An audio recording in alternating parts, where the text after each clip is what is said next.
So some more notes on vanilla extract. So you can actually add more of your base spirit as you use it to get more out of your vanilla beans. If it gets a little too weak, you could either let it sit, or if that doesn't work, replace the vanilla beans. So this is a bourbon jar, a bourbon one. So since the last video, which you should check out, link in the description, I have rebottled it. So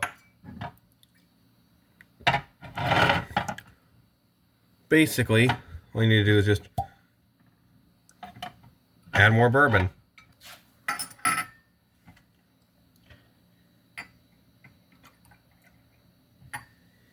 Okay, cork that up, and then put the lid on.